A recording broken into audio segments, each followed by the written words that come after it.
Hello friends, I hope you are doing great. Welcome to my channel. Today I will discuss about the political science questions. As you know, we have already covered 50 questions in our previous video. If you have not watched, please visit on that and get knowledge about the political science. As you know, all the questions are interrelated and it will cover whole syllabus of the political science, and please watch all videos meticulously, then only you will get benefited by that. Let's get started, beginning with the 51st question, and I will speak in this video Hindi and English both. 51st question is with reference to the Kisan Sabha app, consider the following statement. इसमें बोला गया कि किसान सभा app बनाई गई है, उसके बारे में कुछ स्टेटमेंट दी गई हैं. फॉलोइंग स्टेटमेंट, नीचे स्टेटमेंट दी गई हैं, उनमें से करेक्ट स्टेटमेंट हमें बतानी है. The first statement is it aims to provide the most economical and timely logistic support to the farmer. इसने बोला गया है कि इसका एम होता है कि प्रोवाइड करना मोस्ट इकोनॉमिकल मतलब किफ़ायती और timely logistic support to the farmer. इनको अपने माल को लाने और ले जाने के लिए क्या उसको सपोर्ट मिलता है किसानों को. And the second statement is it provides a platform for the ordinary people to buy directly from the farmers as from the institutional seller. इसमें बोला गया है कि यह प्रदान करता है एक प्लेटफॉर्म किसको, ऑर्डिनरी पीपल को, सामान्य आदमी को, to buy directly from the farmers, कि सामान्य आदमी भी डायरेक्टली फार्मर से इस प्लेटफॉर्म की वजह से खरीद सकते हैं. As well as from the institutional seller, जो इंस्टीट्यूशनल सेलर हैं उनसे भी खरीद सकते हैं. And third statement is the app was developed by the ministry of IT मतलब information and technology. Which of the statements given above are correct. इसमें पूछा गया है कि कौन सी स्टेटमेंट्स करेक्ट है. आप अपना आंसर मार्क साथ के साथ हर क्वेश्चन में करते जाइए, then only you will get benefitted of that, because till the time you will not do practice here, how can it possible you will correct all the marks in the examination centre. First of all you have to practice here. If you are doing mistake, not a big problem, because I am telling you answer and the explanation, then you will remember all the things here itself and you will not do any mistake in examination hall. That can be propitious for you, otherwise it would be very harmful or pernicious for you if you will not do practice. और मैंने ये हिंदी और English में question provide किए हुए हैं, इसका first answer only correct है. एक्सप्लेनेशन देखते हैं. एक्सप्लेनेशन इसका है इन मई 2020 मतलब 2020 के मई मंथ में, to overcome the hurdles faced by the farmers to sell and move the crops. इसमें बोला गया कि जो किसानों को प्रॉब्लम हो रही थी, हर्डल फेस कर रही थी मतलब रास्ते में रुकावट थी. हर्डल मतलब होता है रुकावट. Faced by the farmer to sell and move their crops मतलब उनको अपनी फसल बेचने में या उनको लाने ले जाने में प्रॉब्लम हो रही थी. उसके लिए CISR, council of scientific and industrial research बोलते हैं इसको, और ये आज़ादी से पहले बनाया हुआ था 1942 में. दिल्ली में इसका हेडक्वार्टर है. मतलब साइंटिफिक टेम्परामेंट इम्प्रूव करने के लिए इंडिया में यह बनाया गया है. इसमें क्या बोला गया है कि ये ऐप बनाई है इन्होंने, किसान सभा इस ऐप का नाम है. प्ले स्टोर में आपको मिलेगी किसान सभा ऐप. इसमें क्या है, फार्मर को लिंक करना सप्लाई चेन से उनको कनेक्ट कर देगी, जिससे कि वो अपनी क्रॉप का बेस्ट मतलब पेमेंट ले सकते हैं, बेस्ट प्राइस पा सकते हैं, और उनको वेरिएशन मिलेगा आसपास की मंडियों में, तो उसके प्राइस के हिसाब से वो कंपेयर करके अपनी हाई रेट पे अपने क्रॉप को बेच सकता है. और लॉजिस्टिक सपोर्ट भी मिलता है कि उसको इमीडिएट लॉजिस्टिक सपोर्ट मिले कि पेरिसेबल आइटम है मतलब जो ख़राब होने वाले हैं वो उसके ख़राब नहीं होंगे. और दूसरा, उसको किफ़ायती कॉस्ट इफेक्टिव मैटर में भी उसको ट्रांसपोर्ट मिल जाएगा. अपने जो रॉ मटेरियल है उसके पास, क्रॉप है, फसल है, उसको he can bring it to the mandis and it can be beneficial for the buyer also. He can like purchase on the platform directly to the farmer. उसमें इंटरमीडिएटरी या जो मिडल मैन है उसका रोल ख़त्म हो जाएगा, फिनिश हो जाएगा. इसमें फर्स्ट स्टेटमेंट करेक्ट है क्योंकि ये कॉस्ट इफेक्टिव और सपोर्ट देता है लॉजिस्टिक का भी, और प्राइस में भी इसको प्रॉफिट रहता है किसान को इसमें, किसान सभा ऐप पे। और इसमें क्या है, सेकंड स्टेटमेंट इनकरेक्ट है। क्यों इनकरेक्ट है? क्योंकि उसमें बोला गया था कि ये क्या सेलर को, इंस्टीट्यूशनल सेलर मतलब जो बड़े बड़े सेलर होते हैं उनको भी प्लेटफॉर्म प्रोवाइड करते हैं क्या ऑर्डिनरी पीपल को बेचने के लिए? नहीं नहीं, ये सिर्फ कॉमन फार्मर के लिए प्लेटफॉर्म बनाया गया। इस पे कॉमन फार्मर से नॉर्मल ऑर्डिनरी पीपल, सामान्य आदमी, किसी को मान लो 20 केजी वहाँ पे गेहूँ खरीदने हैं तो वो उस प्लेटफॉर्म से ले सकता है उससे। और इसको इंस्टीट्यूशनल बायर कर सकते हैं, इंस्टीट्यूशन जो बड़े बड़ी फैक्ट्री या कंपनियां वो बाई कर सकते हैं, वो सेल नहीं कर सकते। And the third option is incorrect because ये क्या बोला गया कि जो CSIR ने डेवलप की है, ना कि IT डिपार्टमेंट ने, इंफॉर्मेशन टेक्नोलॉजी ने की, CSIR ने डेवलप किया है ये ऐप, इसका नाम है किसान सभा ऐप। नेक्स्ट क्वेश्चन देखते हैं, और ये हिंदी में प्रोवाइड किया हुआ है, हिंदी वाले स्टूडेंट यहाँ से अपना बेनिफिट ले सकते हैं वो क्वेश्चन को पढ़ के, और बाकी मैं हिंदी में उनको एक्सप्लेनेशन दे रहा हूँ, और अगर उनको रिवाइज करना है तो वो यहाँ से रिवाइज कर सकते हैं। And 52nd question is consider the following statements regarding the term Republic used in Indian constitution. हमारे जो प्रीएम्बल बोलते हैं, मतलब अगर हम बोलें कि बुक में प्रीफेस होता है, वैसे ही हमारे कॉन्स्टिट्यूशन की जो किताब है या बुक बोलते हैं उसको, हमारी संविधान की जो पूजनीय बुक है, उसमें आगे प्रीफेस की जगह प्रीएम्बल दिया हुआ कि क्या क्या इसके मेन पॉइंट हैं।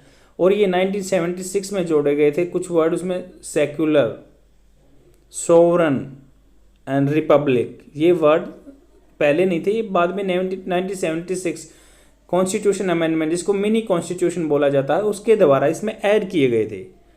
स्टेटमेंट पढ़ते हैं, क्वेश्चन के बारे में स्टेटमेंट दी गई है। It refers to the fact that the head of the state is elected directly.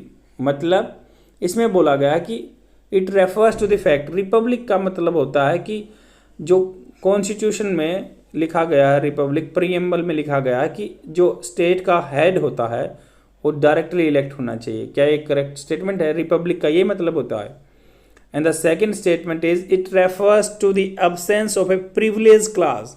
इसमें बताया गया कि रिपब्लिक का मतलब होता है absence of the privilege class, मतलब यहाँ पे कोई प्रिविलेज क्लास नहीं है, सब बराबर हैं। And the third statement it means wasting of the political sovereignty in the parliament, मतलब वेस्टिंग होता है प्रदान करना या निहित होना। इसमें बोला गया कि पॉलिटिकल जो सोवरेनिटी है, संप्रभुता है, क्या हमारी संसद में निवास करती है। विच of the above given statement is और आर करेक्ट।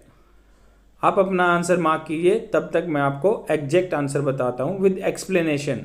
और इससे क्या है, आपका ये ओनली एक क्वेश्चन क्लियर नहीं होता है, एक्सप्लेनेशन के साथ आपका जितना भी टॉपिक के बारे में चीज़ें हैं, क्वेश्चन है, वो सारे क्लियर हो जाएंगे। एक क्वेश्चन से बहुत सारे क्वेश्चन बनते हैं, और that can be helpful for you other exam also, because in जो छोटे क्लास C और क्लास B के ग्रुप के एग्जाम होते हैं, उनमें इन्हीं स्टेटमेंट में से क्वेश्चन आंसर बनते हैं। इसका आपका B आंसर ठीक है, केवल 2 आंसर इसका ठीक है। एक्सप्लेनेशन देखते हैं। इसमें बोला गया कि फर्स्ट स्टेटमेंट इनकरेक्ट है क्योंकि रिपब्लिक का मतलब होता है एक हेड होना चाहिए, वो डायरेक्टली इलेक्टेड हो या इनडायरेक्टली, पर एक हेड होना चाहिए। रिपब्लिक का मतलब ये होता है। जैसे हमारे इंडिया में क्या है, इनडायरेक्टली इलेक्टेड होता है, और USA में डायरेक्टली इलेक्टेड होता है प्रेसिडेंट। सेकंड स्टेटमेंट देखते हैं। इंडिया में 5 ईयर के लिए होता है, इसमें यही दिया हुआ है। And the second statement the term republic also refers to the absence of the privilege class. Second statement इसका करेक्ट है क्योंकि इसमें प्रिविलेज क्लास कोई नहीं होगा, सबको कॉन्स्टिट्यूशन में इक्वल माना गया है, उसी को भी रिपब्लिक बोलते हैं।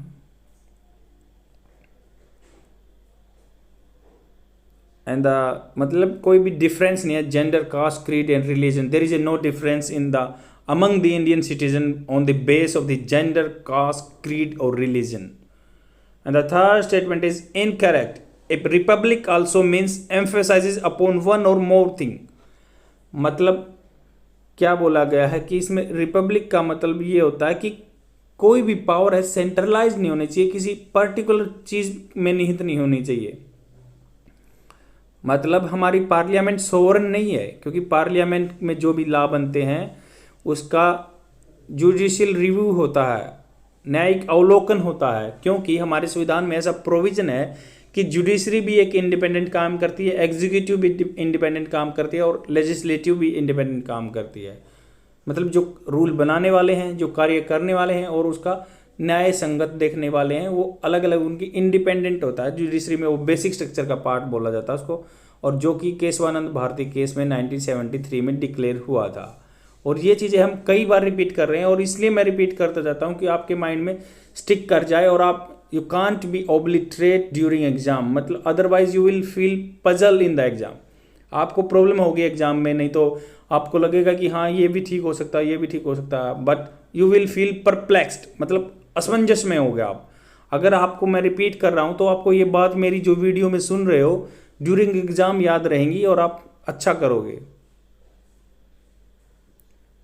इसमें बोला गया कि यूके की पार्लियामेंट सोवरेन है, उसको रिपब्लिक नहीं बोल सकते। इंडिया को रिपब्लिक इसलिए बोल सकते हैं, यहाँ पे सब पे इंडिपेंडेंट काम करते हैं।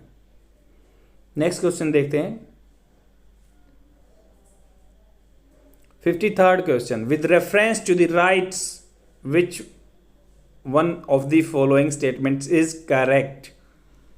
इसमें बोला गया कि संविधान में राइट्स का जिक्र किया हुआ है, फंडामेंटल राइट्स भी होते हैं, तो वैसे ही, या फिर हमारे कॉन्स्टिट्यूशनल राइट भी होते हैं, जैसे जिसको नॉन फंडामेंटल राइट्स भी बोलते हैं। तो उस राइट्स की डेफिनेशन के बारे में स्टेटमेंट दी हुई हैं, हमें करेक्ट बतानी है कौन सी स्टेटमेंट, राइट्स क्या होते हैं।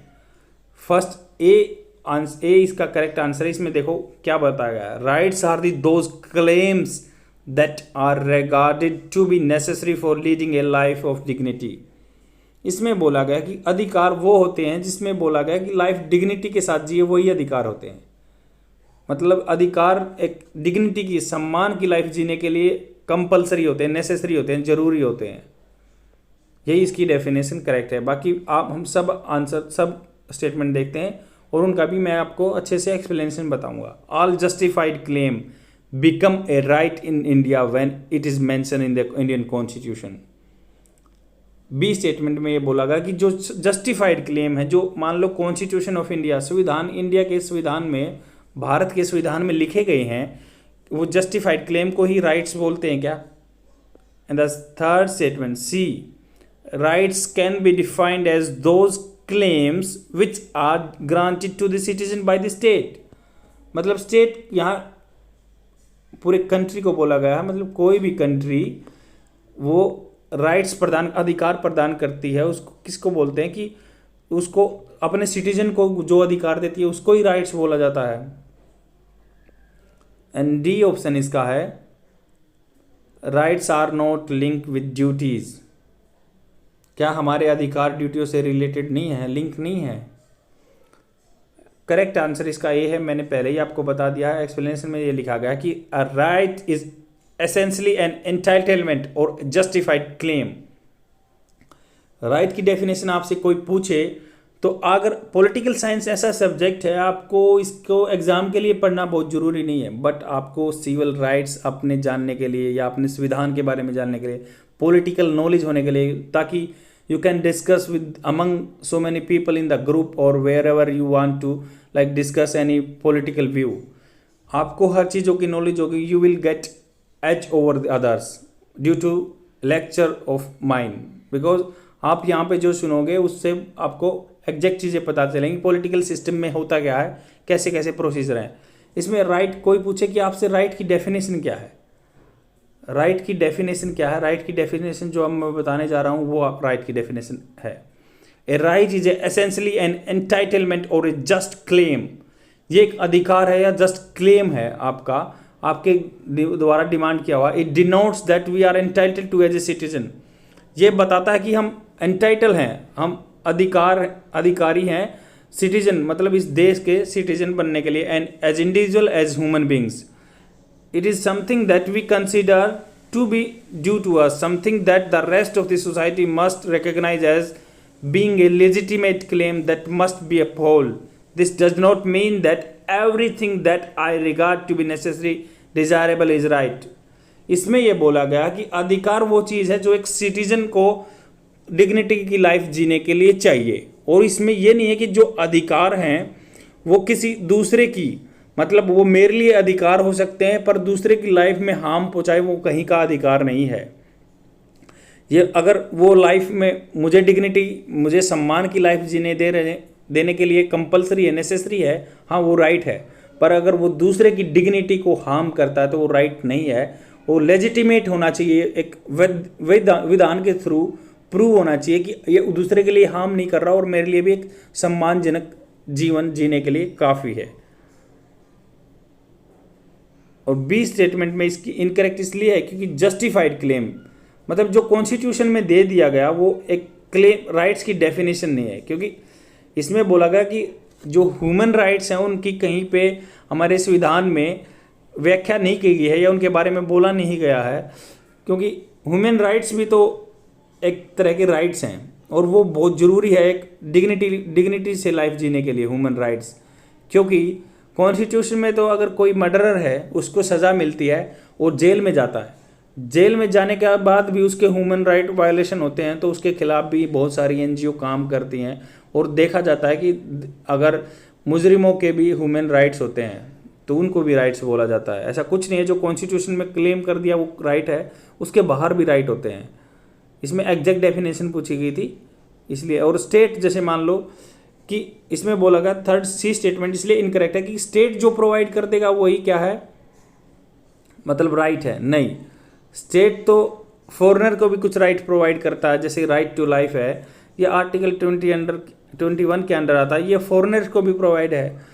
तो इसमें कोई डेफिनेशन नहीं है कि जो मान लो अपने स्टेट्स अपने बंदों को, वहाँ के रहने वाले सिटीजन को प्रोवाइड करता है वही राइट है, नहीं, वो बाहर वाले भी तो human right to life have with dignity रखते हैं।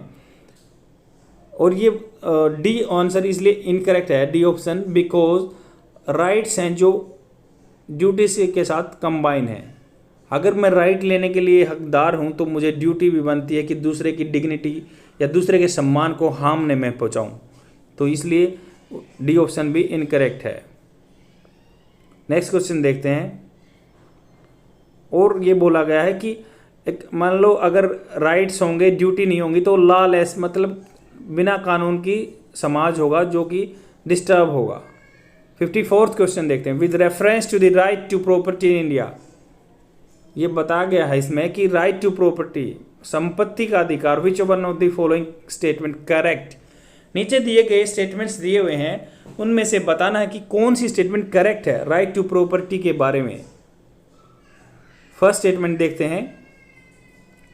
The concept of the right to property was not there in the original constitution and was added later in the constitution. ये बोला गया कि जो राइट टू प्रॉपर्टी था original constitution संविधान में नहीं था, ये बाद में कॉन्स्टिट्यूशन में ऐड किया गया है क्या। And the second statement, B statement is the constitution explicitly, मतलब स्पष्ट रूप से mention that property could be taken away by the government for the public welfare. मतलब ये संविधान में बोला गया साफ साफ, अगर मान लो गवर्नमेंट आपकी प्रॉपर्टी ले सकती है सोसाइटी के वेलफेयर के लिए। And C option is in 1973, मतलब केशवानंद भारती केस जो था, जो कि केरला के सोशल रिफॉर्मर्स थे, उन्होंने एक कोर्ट में केस डाला था कि बेसिक स्ट्रक्चर क्या होती है, क्या जुडिशरी मान लो लेजिस्लेटिव का हनन कर सकती है या एग्जीक्यूटिव के काम में इंटरफेरेंस कर सकती है, उसके बारे में था। क्या राइट टू प्रॉपर्टी क्या बेसिक स्ट्रक्चर का पार्ट है। And D option the 44th constitution में, मतलब 44वां जो संविधान संशोधन है वो 1978 में आया था, और वीपी सिंह की गवर्नमेंट थी जब। ये जस्ट इंदिरा गांधी जी की गवर्नमेंट गिरने के बाद वीपी सिंह की गवर्नमेंट हुई थी, उन्होंने ये रूल 1978 में जो 76 के का अपोजिट लेके आए थे, क्योंकि उसमें बहुत सारे ऐसे रूल थे कि जो देश के लिए बिल्कुल नेशनल सिक्योरिटी के लिए हार्मफुल थे, डेट्रीमेंटल थे।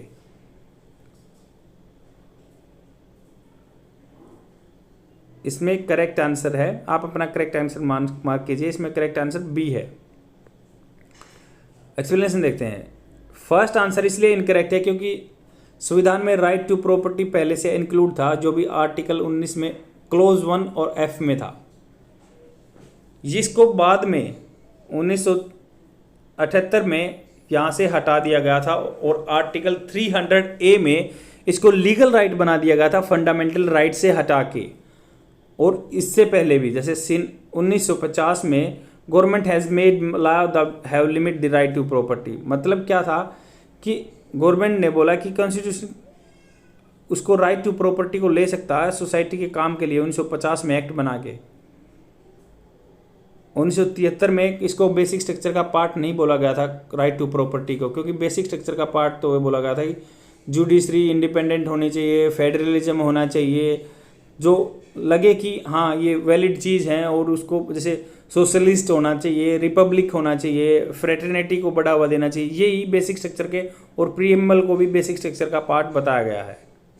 उसी के बेस पे अपनी जुडिशरी इंटरप्रेट करती है, मतलब बार बार उसको व्याख्या करती है कि हाँ ये संविधान में। इसीलिए आर्टिकल 19 में पहले कम क्लोज थे, अब वो बढ़ते जा रहे हैं। ऐसे ही आर्टिकल 21 में कम क्लोज थे, वो बढ़ते जा रहे हैं। जैसे ही आजकल 2017 में जिसको बोला गया था right to privacy Puttaswamy case में कि ये फंडामेंटल राइट है आर्टिकल 21 के अंडर, आपकी प्राइवेसी आपका राइट है, और उसको कोई हनन करता है तो उसको खिलाफ आप कोर्ट में जा सकते हैं। जैसे लाइक आजकल व्हाट्सएप के खिलाफ आज इंडियन गवर्नमेंट का राइवल चला हुआ है, वो दोनों विरोधाभास में हैं।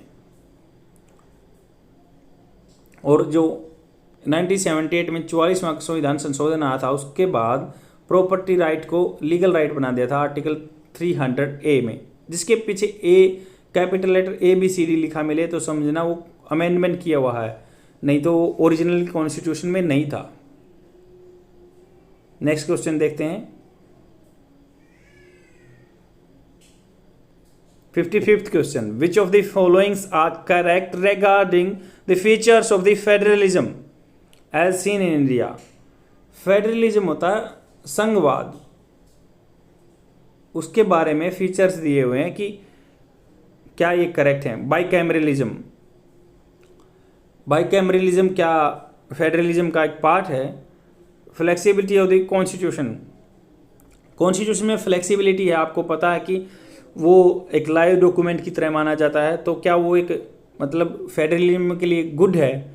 और ऑल इंडिया सर्विस क्या फेडरलिज्म का एक पार्ट है। और फोर्थ है इंडिपेंडेंट जुडिशरी, स्वतंत्र न्यायिकता क्या एक फेडरलिज्म के लिए बेटर है। Select the correct answer code given below. आपको अपना आंसर मार्क करना है, क्योंकि इससे आपकी हैबिट बन जाएगी क्वेश्चन अटेम्प्ट करने की, आपको एग्जाम सेंटर में हेल्प मिलेगी। इसका first and fourth statement correct है। एक्सप्लेनेशन देखते हैं।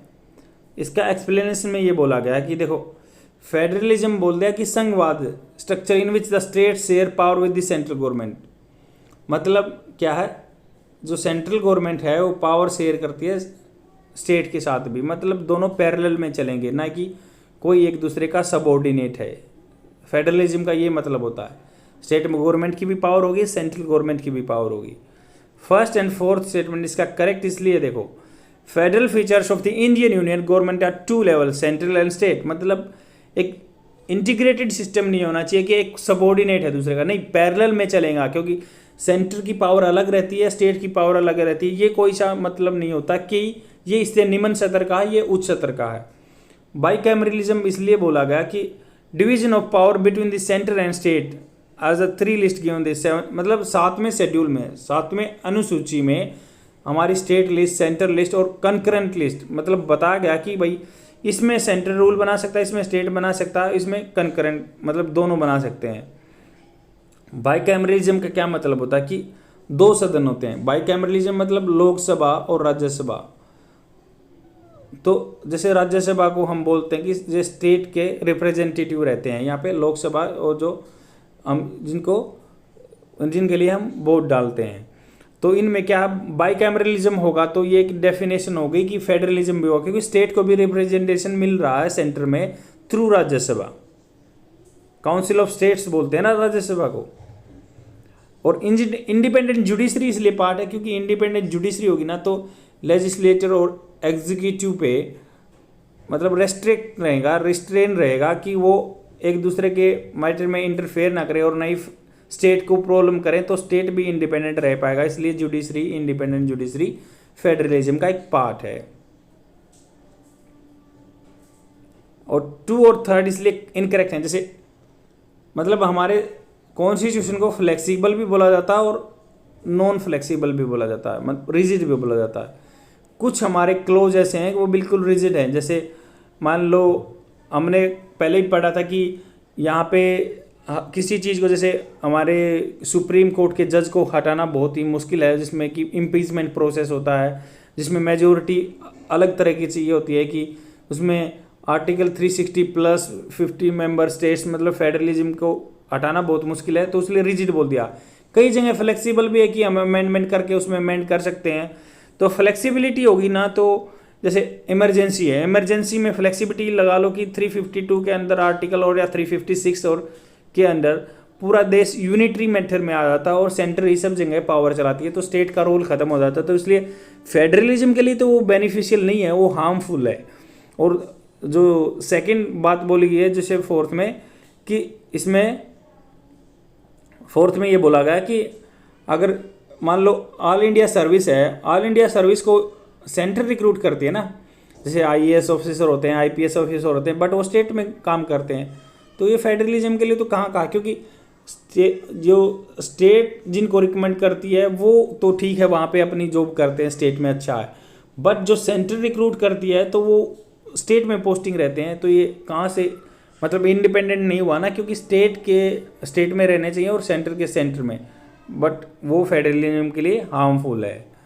नेक्स्ट क्वेश्चन देखते हैं।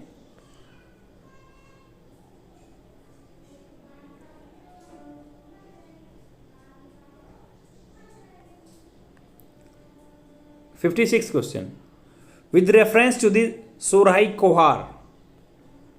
सोराई कोहार मतलब Khovar, Sohrai Khovar paintings often seen in news, consider the following statement. इसमें बोला गया सोराई खोवर जो पेंटिंग्स हैं ये झारखंड में बनती है, तो उसके बारे में स्टेटमेंट दिया हुआ, आपको करेक्ट आंसर बताना है। The Sohrai Khovar painting belongs to Jharkhand. And the second statement, it's features religious themes with a profusion of the line, dots, animal figures and plants. मतलब इसके फीचर्स जैसे आपके मोबाइल के फीचर होते हैं, वैसे ही इस पेंटिंग के फीचर के बारे में डिस्कशन किया हुआ है कि इसकी मुख्य बातें क्या क्या है। रिलीजियस थीम होती है, धार्मिक इसकी जो थीम होती है, और क्या profusion of the line, dots and animal figures and plants, क्या पक्षी पक्षुओं के फिगर होते हैं, आकृति होते हैं, या इसमें पेड़ पौधों की आकृति होती है। Third statement, it is a traditional and ritualistic, मतलब परंपरागत या उनका मिनिएचर पेंटिंग्स होती है। मिनिएचर पेंटिंग्स मतलब होता है जैसे प्रोटोटाइप, मतलब बड़ी चीज़ का छोटा रूप दिखाना, मिनिएचर बोलते हैं उसको। जैसे ही एक बड़े आदमी को, ह्यूमन बीइंग को मिनिएचर उसको छोटा करके पेंटिंग में डाल दे तो उसको मिनिएचर बोलेंगे। Practice by the local tribe women, क्या ये जो मतलब क्या इनके मिनिएचर्स हैं ये लोकल वुमेन ट्राई करती हैं।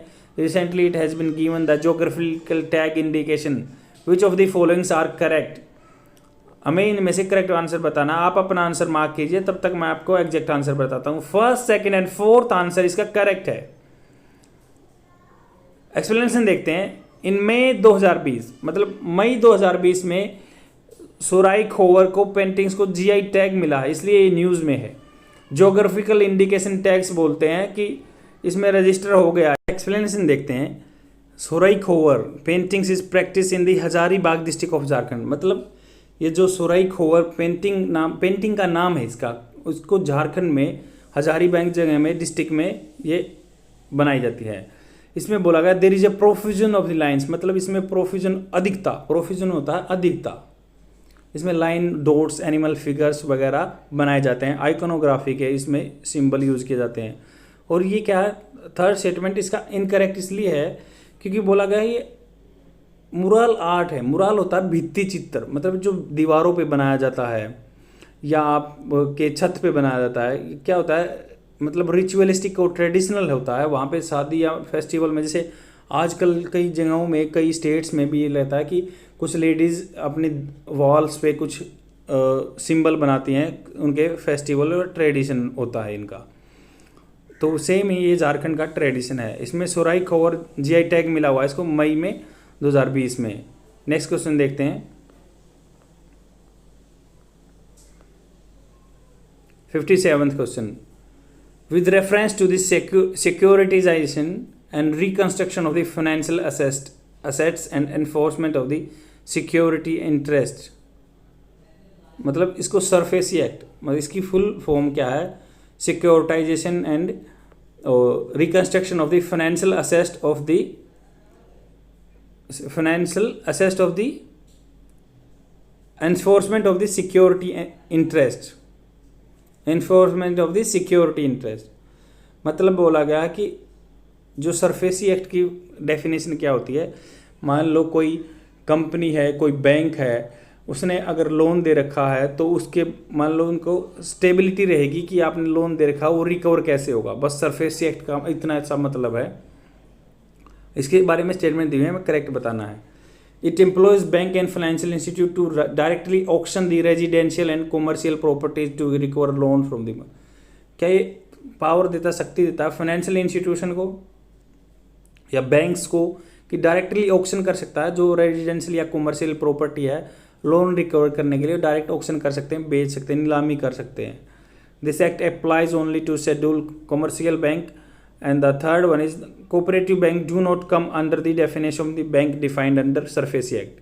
मतलब थर्ड स्टेटमेंट में बोला गया कि कोऑपरेटिव बैंक है जो सरफेसी एक्ट के जो डेफिनेशन, बैंक की डेफिनेशन में नहीं आते एक्ट की में। इसमें से करेक्ट स्टेटमेंट हमें बताना है। आप अपना आंसर मार्क कीजिए, तब तक मैं आपको एग्जैक्ट आंसर बताता हूँ। फर्स्ट आंसर इसका एग्जैक्ट है।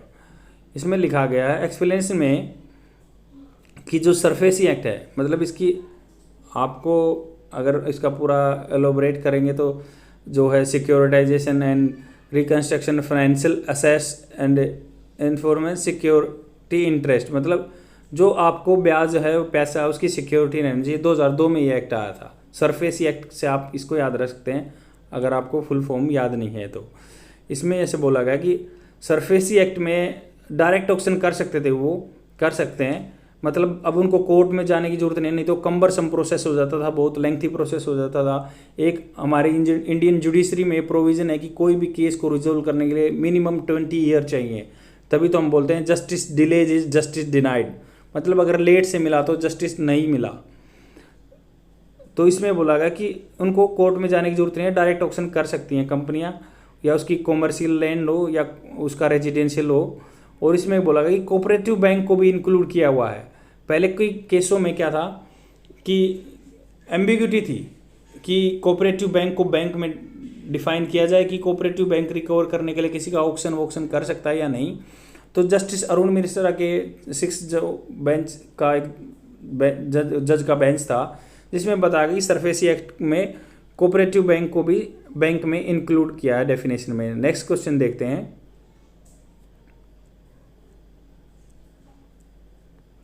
58th question, which of the following have been nationally implemented in India ensure social justice, कि समाज में, इंडिया में कि सोशल जस्टिस, समाज का न्याय के आधार पर कुछ बातें दी गई हैं, उनमें से हमें करेक्ट बताना। Affirmative action by the state, reservation in education institution and right to health, मतलब सोशल जस्टिस, समाज में सबके साथ न्याय हो रहा है, इसको प्रूव करने के लिए कुछ चीज़ें हमारे इंडिया में प्रचलित हैं, उनके बारे में करेक्ट आंसर बताना है। आप अपना आंसर मार्क कीजिए। पहले तो मैं आपको बता ही देता हूँ, affirmative action first and second इसका करेक्ट आंसर है। अफर्मेटिव एक्शन होता क्या है? अफर्मेटिव होता है कि कुछ जो हमारे अंडर प्रिविलेज, अफर्मेटिव मतलब सकारात्मक बोलते हैं इसको, अफर्मेटिव मतलब पॉजिटिव डिस्क्रिमिनेशन। पॉजिटिव डिस्क्रिमिनेशन की आपको एग्जैक्ट डेफिनेशन मैं बताता हूँ कि जैसे यहाँ पे मान लो डिसेबल पर्सन है और एक नॉर्मल ह्यूमन बीइंग है, तो हम डिसेबल पर्सन को प्रिविलेज देंगे कि उसको ग्रो करे और उसमें कुछ न कुछ उसको बेनिफिट मिले ताकि वो नॉर्मल आदमी जैसी लाइफ जी सके। या जो सोशली एंड इकोनॉमिकली बैकग्राउंड है, जो बैकवर्ड है, जिनका सोशली एंड इकोनॉमिकली बैकग्राउंड है और या बैक चल रहे हैं बहुत सालों से, बहुत पीढ़ियों से, बहुत डेकेड से, कि उनको फैसिलिटी प्रोवाइड की जा रही है, जैसे इंडिया में कि उनको रिजर्वेशन दिया जा रहा है जॉब्स में, एजुकेशन इंस्टीट्यूशन में या प्रमोशन में। तो उसी को वो बोलते हैं अफर्मेटिव एक्शन, पॉजिटिव डिस्क्रिमिनेशन, मतलब पॉजिटिव डिस्क्रिमिनेशन बोलते हैं इसको। तो यही है अफर्मेटिव एक्शन का डेफिनेशन इसमें पूरे में दी हुई है। इसमें फर्स्ट स्टेटमेंट करेक्ट है, इसमें सेकंड स्टेटमेंट भी करेक्ट है, क्योंकि कॉन्स्टिट्यूशन क्या करता है, रिजर्वेशन गवर्नमेंट जॉब में देता है, उसको ही अफर्मेटिव एक्शन बोलते हैं, शेड्यूल ट्राइब और शेड्यूल कास्ट को दी गई है। थर्ड स्टेटमेंट इसमें इनकरेक्ट है, क्योंकि आज तक हमारे इंडिया में, और ये बहुत बड़े दुख की बात है, क्योंकि हेल्थ से लेके कोई हमारे यहाँ राइट नहीं बनाया गया है। इसीलिए बहुत सारे बंदे जो बीपीएल के जस्ट अबोव लाइन के जस्ट अबोव हैं, बिलो पॉवर्टी लाइन के थोड़ा सा ऊपर हैं, वो हर साल लगभग 60% पर्सन बिलो पॉवर्टी लाइन चले जाते हैं ड्यू टू मतलब पॉकेट एक्सपेंडिचर और हेल्थ, मतलब हेल्थ पे उनको खुद की जेब से पैसा खर्च करना पड़ता है। अगर राइट टू हेल्थ एक मान लो राइट आ जाए इंडिया में, तो उससे उसको बहुत सारा निजात मिले और फ्री में उसका हेल्थ चेकअप हो जाए, हेल्थ की केयर हो जाए, तो बहुत बंदे गरीब नहीं होंगे और बिलो पॉवर्टी लाइन नहीं आएंगे। और 2017 में पॉलिसी भी बनी थी, मतलब इसमें कुछ मान लो कि संविधान में लिखा नहीं गया है, पर Mukti Morcha versus uniform India case है, बंद हुआ, मुक्ति बोलते हैं इसको, तो उसमें बताया गया कि आर्टिकल 21 के अंदर जो right to life with dignity आता है, उसके अंदर राइट टू हेल्थ को इंक्लूड किया गया है, पर उसके लिए कोई एक्सप्लिसिट मतलब अकेला स्पष्ट रूप से कोई लॉ नहीं है। और 2017 के पॉलिसी में भी इसका कोई लॉ नहीं आया था, health policy, national health policy 2017 की थी, उसमें भी इसके बारे में कोई जिक्र नहीं है, इसलिए उसका क्रिटिसिज्म होता रहता है, नेशनल हेल्थ पॉलिसी 2017 का। नेक्स्ट क्वेश्चन देखते हैं, 59th question, with reference to the consol bond recently seen in news consider the following. Consol bond आपने ये सुना हो, ये इकोनॉमिक्स का भी क्वेश्चन लगा सकते हैं, बट करंट से रिलेटेड है। इसमें बोला है console bond perpetual bond in nature, मतलब परपेचुअल होता है, मैं कई बार ये वर्ड भी यूज़ करता हूँ, परपेचुइटी, एटर्निटी, मतलब क्या आपके एंड तक होता है, क्या परपेचुअल बॉन्ड होता है, लगातार बॉन्ड होता है, ये फिनिश नहीं होने वाला।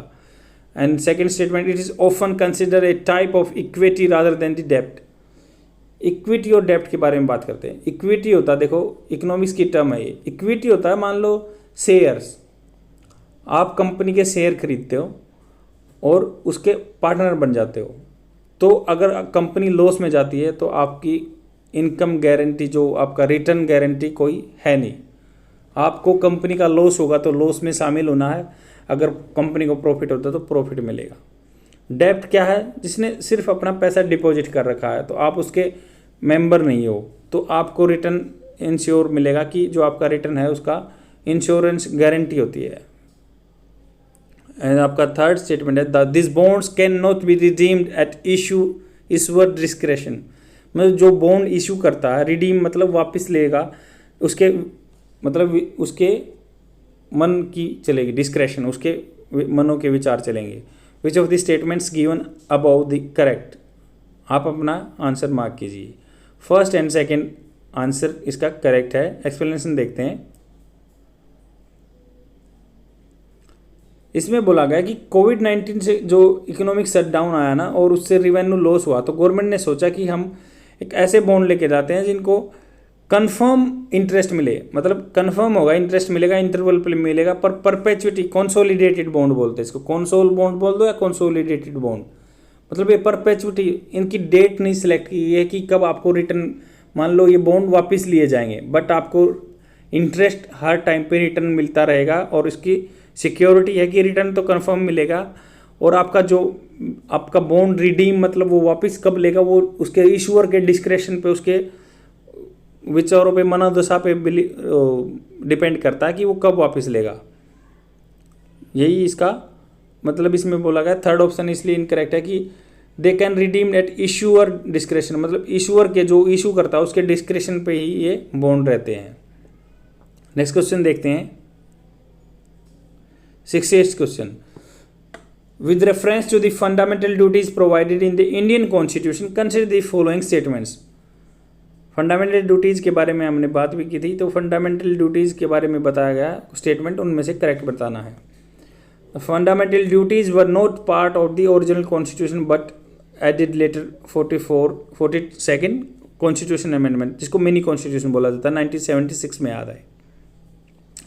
Second statement, they were added on the basis of the recommendation of the Balwant Rai Mehta committee, मतलब उनको बलवंत राय मेहता कमेटी के बेस पे ऐड किया गया था, उनकी रिकमेंडेशन पे, सिफारिश पे।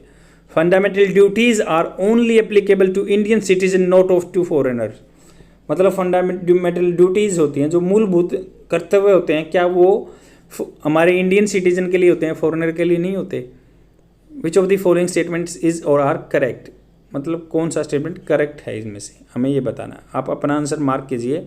इसका एग्जैक्ट आंसर मैं बताता हूँ आपको, थर्ड आंसर इसका करेक्ट है। एक्सप्लेनेशन देखते हैं।